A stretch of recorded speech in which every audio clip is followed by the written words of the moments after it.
It had been a while since Fex had last used Ham, and he was starting to miss his little companion. Finally I get to spread my wings about, Ham cheered. Can you sense what's around us? Fex asked. I think some beasts are surrounding us, Ham replied. This place is disturbing the flow of my powers. Ham then started to look around where they were. Wait, are we back home? The two boys were surrounded by what looked like strange, dog-like creatures. There were more than 20, and possibly even more in hiding. The dogs had no fur, but displayed a slight tint of red on their skin. Their tongues were out, dangling from their mouth. A bit longer than regular dogs and a little pointed. However, the most creepy thing about them was that they didn't have eyes. Inspect, basic tier beast, furry hound. A beast who is blind but has sensitive hearing. It can locate its enemy's position even with the quietest of footsteps. It will often use its long tongue for attacks. The tongue is stronger than most. Now unafraid of the beasts, Quinn wanted to get a kill before Fex, just in case. No one had killed the beast before. The distance between him and the beast wasn't great, but Quinn chose to use the blood kick to try to finish the beast in one strike. 10 EXP gained. First time killing beast, furry hound. 100 bonus EXP gained. 2640 of 3200 XP.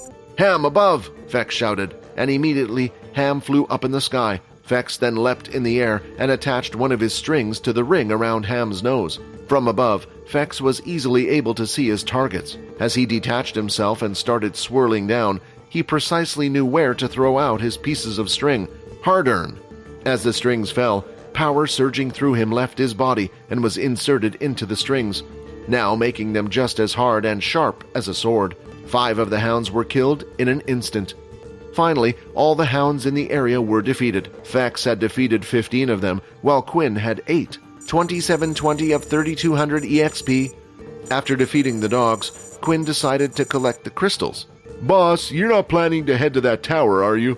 Ham said as it flew up in the air. Why, what's wrong? Fex said. I think there might be danger there, Ham replied. While Ham and Fex were busy talking, a notification screen appeared directly in front of Quinn. 5 EXP shared.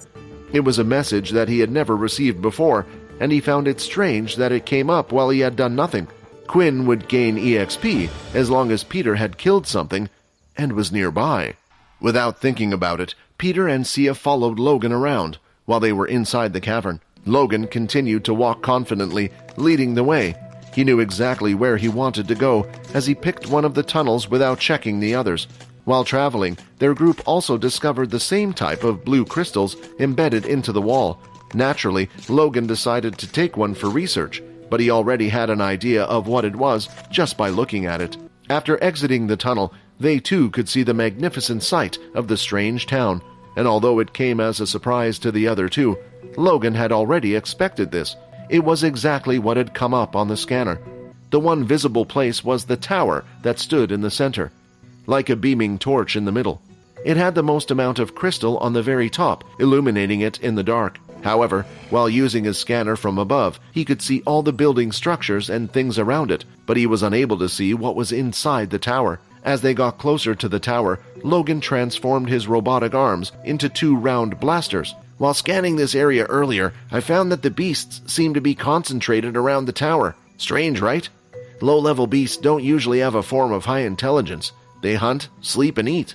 Sometimes they do this in packs and might have a type of territory, but this seems oddly specific.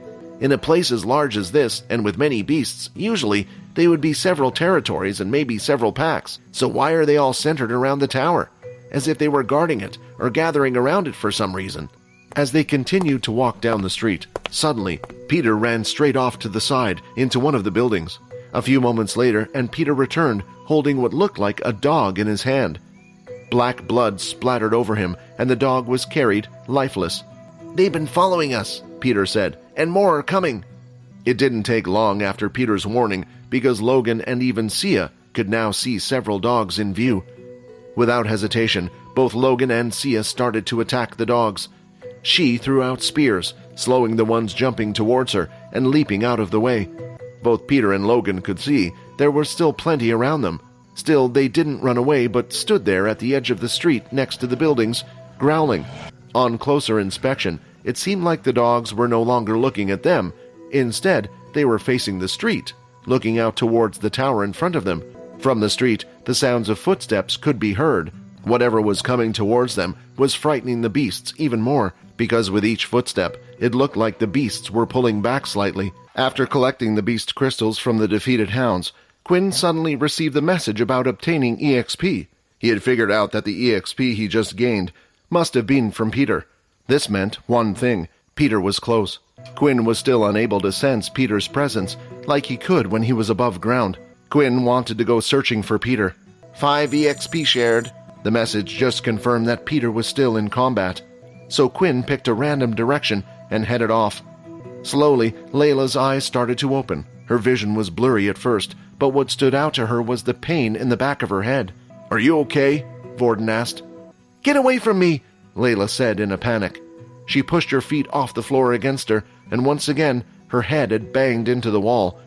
Vordan did as asked and slowly backed away, seeing that she was panicked. She had already been hurt, and Vordan didn't want to cause any more pain. "I'm sorry," Vordan said. "Vordan, are you okay? Sometimes it seems like you suddenly change. I want to believe you when you say you don't mean to hurt me, but when I end up like this..." As Lila spoke, her voice was shaky. She tried her best to hide it, but Vordan could feel the fear. Lately, the changes happening to Vordan had become more frequent, and now for the first time in a while, Syl was actively asking for a seat. The worst thought in his mind was the possibility of one of the others taking control of the seat. If they took over, he wouldn't know what to do. "When I first met Quinn, I knew he was different," Vordan replied. "Of course, at the time, I didn't know he was a vampire. I was sick of it, sick of everything, and decided if I could at least save one person, it would be enough for me." "What does that have to do with me, though? Can't we both get along with Quinn?" Lila asked. "Are you jealous or something?" "Not me," Vordan mumbled, too quiet for Lila to hear. "I haven't exactly had the best of experiences since coming here," Vordan replied. "I think it's normal to be a bit unstable after what we have been through." As Vordan finished what he was saying, he took a step forward. Lila reacted by shuffling her knees closer to herself, curling into a ball. The sight of this reminded him of Syl, and in a sweet, calming voice, he did what he usually did without thinking about it. Vordan started to sing. "It will be okay. I will make your worries go away. I am by your side. I will always be kind." As she listened to the soft angelic voice, without realizing it, Vordan was already next to her once again. He gently lifted his hand and touched her head, bringing it down and closer to his chest. All his movements were so soft as he inspected the wound. It was a side of Vordan she had never seen before. "I like this, Vordan," Lila said. This was the first time that Logan had ever felt panic. Due to him having night vision in the helmet he was wearing, he could see the beast before it came into view. Basic tier, intermediate tier, advanced tier, and right now they were about to face something that was at least at king tier level.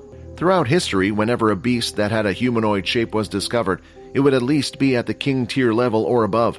Knowing that he would need everyone's help, Logan immediately changed one of his blaster's shapes, slightly allowing it to be more narrow. The armor shifted at a fantastic speed, and when it had finished transforming, Logan quickly fired 3 blasts into the buildings around them. The shots weren't energy blasts like before. Instead, these were sticky light balls. They allowed a considerable amount of light to be shown and would easily stick onto whatever object they hit. The sticky lights had been shot in a triangle formation around them. One to the left, one to the right, and one slightly behind, where the king tier beast was standing. This lit up the entire street. Now that there was a light source, Sia could see what Logan could see, and she knew straight away the danger of the beast. The beast slowly continued to walk towards the group, and by now, all of the dogs in the area had already scurried away. Although it had an outer human shape, it was a bit on the larger end. It stood around 8 feet tall. Its body was twisted and strange, as if it was made of mud and rocks. The muscle structure of the creature was outlined with plant roots, while the rest just looked like a mound of mud. Several human skeletons could be seen half sunken in its body and half sticking out. Finally, on its 2 long arms, there were no fingers. Instead, they were long and sharp like a blade. The blades shined green in color like a hard jade. What Logan needed to do was get his most powerful weapon and suit on, but it would take some time. His suit started to break down into little spiders. They were eventually all scattered on the floor. From the ground up, they started to rebuild a different type of suit right in front of him. Peter took a look at the beast. It had now stopped walking forward and stood in the middle of the street.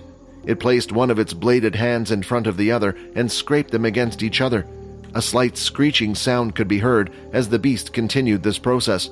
Peter said, "It already considers us intruders. It will keep attacking us until we're gone, I can tell." With those words said, Peter threw his bag to the ground and dashed forward. It was at an incredible speed that Peter had not displayed until this point, and it was a surprise to him. Although Sia was frightened, she wasn't stupid. She too got into position, dashing towards one of the sides of the building. While doing so, she threw out her spirit spears. However, the beast stood there and allowed the spears to be lodged into the upper part of its body. When Peter was in range, the beast swung down its blade hand. Using all his strength, Peter swung both his fists together like a tennis racket. As the hands met with the side of the blade, the power was surprisingly equal. The blades were knocked away, but Peter hadn't budged. Adjusting its power, it swung its blade faster and stronger with its other hand. Peter was unable to do anything. All he could see now was the dark black ceiling above. Peter's legs had been cleanly cut off. Hi, Quinn here. Wondering what happens next? If you want to jump the queue and unleash all episodes, click on the link here and install the Pocket FM app.